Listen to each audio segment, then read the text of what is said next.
तो आज की न्यूज़ हम स्टार्ट करते हैं। आज की तारीख है 25 नवंबर 2023। तो आज की पहली न्यूज़ है भारत के पहले सूर्य मिशन आदित्य 11 को लेकर जानकारी सामने आई है। इसरो चीफ एस सोमनाथ ने बताया है कि सूर्य का अध्ययन करने निकला सूर्ययान आदित्य 11 अपने अंतिम चरण के करीब है। सूर्ययान के 11 बिंदु में प्रवेश करने की प्रक्रिया 7 जनवरी 2024 तक पूरी होने की उम्मीद है। इसरो के अनुसार आदित्य 11 सूर्य का अध्ययन करने वाली पहली अंतरिक्ष आधारित वेधशाला है। अंतरिक्ष यान 125 दिन में पृथ्वी से लगभग 15 लाख किलोमीटर की यात्रा करने के बाद लैग्रेंजियन बिंदु 11 के आसपास एक प्रभामंडल कक्ष में स्थापित होगा। यह बिंदु 11 सूर्य के सबसे निकट माना जाता है। अब आपकी अगली न्यूज है।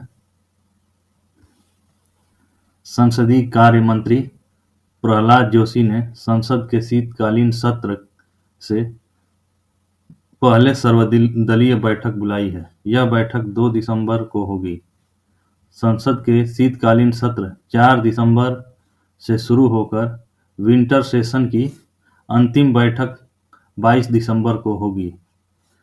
19 दिनों तक चलने वाले संसद के शीतकालीन सत्र में कुल 15 बैठकें होनी हैं, जिसमें भारतीय दंड संहिता आईपीसी और आपराधिक प्रक्रिया संहिता सीआरपीसी और साक्ष्य अधिनियम को बदलने के उद्देश्य से लाए जाने वाले महत्वपूर्ण विधेयकों पर चर्चा की संभावना है। अब आपकी अगली न्यूज है। अभ्यास द्वीप शक्ति के तहत अंडमान और निकोबार कमांड 6 स्क्वाड्रन वायुसेना के समुद्री जगुआर ने रात में ऑपरेशन को अंजाम दिया है। इस दौरान इसने अपने रणनीतिक क्षमताओं का प्रदर्शन किया और हिंद महासागर क्षेत्र में अपनी पहुंच का विस्तार किया। यह विमान दुश्मन के इलाके में घुसकर अटैक करने में माहिर है। अब अगला न्यूज है। दक्षिण पूर्वी इंग्लैंड में रहने वाले भारतीय मूल के 13 वर्षीय ईश्वर शर्मा ने स्वीडन में आयोजित यूरोपियन योग स्पोर्ट्स चैंपियनशिप में स्वर्ण पदक जीतकर खिताब अपने नाम किया। अब आपकी अगली न्यूज है। National institute of disaster management (NIDM) और the energy and resources institute TERI ने आपदा जोखिम कम करने DRR में ज्ञान और नवाचार को बढ़ावा देने और सुरक्षा की संस्कृति विकसित करने के लिए एक रणनीतिक साझेदारी की है। इस बीच NIDM के शिक्षा अधिकारी राजेंद्र रत्नू ने कहा कि TERI के साथ एक समझौता ज्ञापन MOU पर हस्ताक्षर करने की घोषणा करते हुए खुशी हो रही है। अब आपकी अगली न्यूज है। डॉक्टर विभू आनंद को federation of all India medical association FAIMA के संयुक्त सचिव पद पर नियुक्त किया गया। अब आपकी अगली न्यूज है। गांव में जलेगी विज्ञान और शोध की अलख अभियान में स्कूली बच्चों में शोध और नवाचार के प्रति रुझान को बढ़ाने के लिए शिक्षा मंत्रालय ने एक राष्ट्रव्यापी अभियान शुरू की है। इसके तहत देश भर के प्रत्येक ब्लॉक में एक राष्ट्रीय आविष्कार सप्ताह का आयोजन किया जाएगा, जो नवंबर के अंतिम सप्ताह से जनवरी 2024 के पहले सप्ताह के बीच कभी भी आयोजित किया जा सकेगा। इस आविष्कार सप्ताह का विषय खाद्य पदार्थों में मिलावट की पहचान करना है, जो आम जनजीवन से जुड़ा है। इन शोधों को अंजाम देने के लिए जरूरी टिप्स भी दी गई है। जिससे स्कूली छात्र किसी भी शिक्षक की मदद से आसानी से कर सकेंगे। अब आपकी अगली न्यूज़ है। भारतीय वायुसेना आईएएफ के dragon Jaguar maritime strike fighter jets ने हिंद महासागर क्षेत्र के प्रवेश द्वार पर स्थित द्वीपों में एयर पावर को प्रदर्शित करने के लिए अंडमान और निकोबार में एक त्रिसेवा अभ्यास में भाग लिया, जो चीन के चेक पॉइंट मलक्का जलडमरू मध्य के काफी करीब है।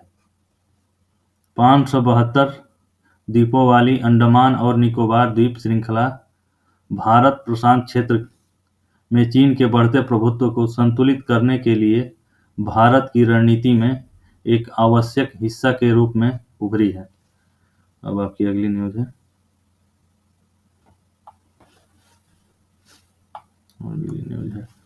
भारतीय नौसेना अकादमी एझिमाला 25 नवंबर 2023 को एक भव्य पासिंग आउट परेड पीओपी का आयोजन किया गया। इस परेड में 158 प्रशिक्षुओं ने हिस्सा लिया, जिसमें से 105वें भारतीय नौसेना अकादमी कोर्स के मिडशिपमैन, 38वें नेवल ओरिएंटेशन कोर्स तटरक्षक तथा 35वें व 36वें नेवल ओरिएंटेशन कोर्स विस्तृत के कैडेट शानदार अंकों के साथ उत्तीर्ण हुए और यह सफलता उनके प्रारंभिक प्रशिक्षण की पराकाष्ठा को दर्शाती है। पासिंग आउट प्रशिक्षण में 5 देशों के 8 विदेशी कैडेटों ने भी भाग लिया। इनमें मॉरिशस की पहली अंतर्राष्ट्रीय महिला प्रशिक्षु के साथ साथ श्रीलंका, बांग्लादेश, वियतनाम और म्यांमार के कैडेट भी शामिल थे। भारतीय नौसेना अकादमी के बीटेक कोर्स के लिए राष्ट्रपति का स्वर्ण पदक मिडशिपमैन रविकांत रंजन को दिया गया। अब आपकी अगली न्यूज़ है। केंद्रीय शिक्षा और कौशल विकास एवं उद्यमिता मंत्री श्री धर्मेंद्र प्रधान ने उड़ीसा के भुवनेश्वर में 2 दिवसीय संथा कवि भीमा भोई और महिमा पंथ की विरासत पर अंतर्राष्ट्रीय संगोष्ठी का उद्घाटन किया। इस कार्यक्रम में कई शिक्षाविद, गणमान्य व्यक्ति, विश्वविद्यालय के कुलपति, प्रख्यात वक्ता उपस्थित थे। कार्यक्रम के दौरान संथा कवि भीमा भोई और महिमा पंथ की विरासत पर एक लघु वीडियो का प्रदर्शन भी किया गया। भारत के उड़ीसा के आध्यात्मिक और सांस्कृतिक परिदृश्य में सम्मिलित महिमा पंथ सादगी, समानता और निराकार ईश्वर के प्रति समर्पण का ध्यान देने के साथ एक विशिष्ट धार्मिक आंदोलन का प्रतिनिधित्व करता है। अब आपकी अगली न्यूज़ है। पशुपालन और डेयरी विभाग गुवाहाटी में पशु चिकित्सा महाविद्यालय के प्रांगण में राष्ट्रीय दुग्ध दिवस 2023 मना रहा है। यह विशेष दिवस भारत में श्वेत क्रांति के जनक डॉक्टर वर्गीज कुरियन की 102वीं जयंती का सम्मान करता है, जो हमारे देश में डेयरी क्षेत्र की उपलब्धि और महत्व पर प्रकाश डालता है। यह कार्यक्रम राज्य पशुपालन विभाग, असम पशुधन विकास बोर्ड और राष्ट्रीय डेयरी विकास बोर्ड एनडीडीबी के सहयोग से आयोजित किया जाएगा। इस कार्यक्रम में प्रतिष्ठित राष्ट्रीय गोपाल रत्न पुरस्कार 2023 भी प्रदान किए जाएंगे। अब आपकी अगली न्यूज़ है।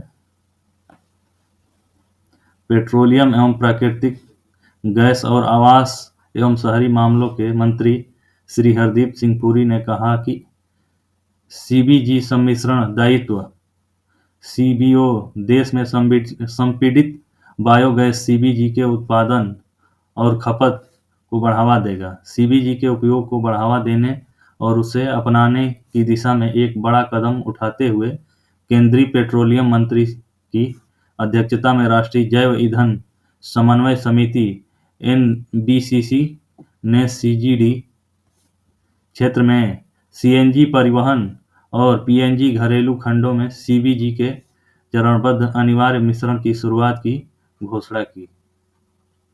अब आपकी अगली न्यूज है और आज की लास्ट न्यूज। केंद्रीय सामाजिक न्याय और अधिकारिता मंत्री डॉक्टर वीरेंद्र कुमार ने साबरकांठा के सांसद श्री दीप सिंह राठौर, श्रीमती रमीलाबेन की उपस्थिति में गुजरात के साबरकांठा जिले में के हिम्मतनगर में दिव्यांग व्यक्तियों को सहायता और सहायक उपकरण वितरण करने के लिए सामाजिक अधिकारिता शिविर का उद्घाटन किया। तो आज की न्यूज हम यहीं समाप्त करते हैं।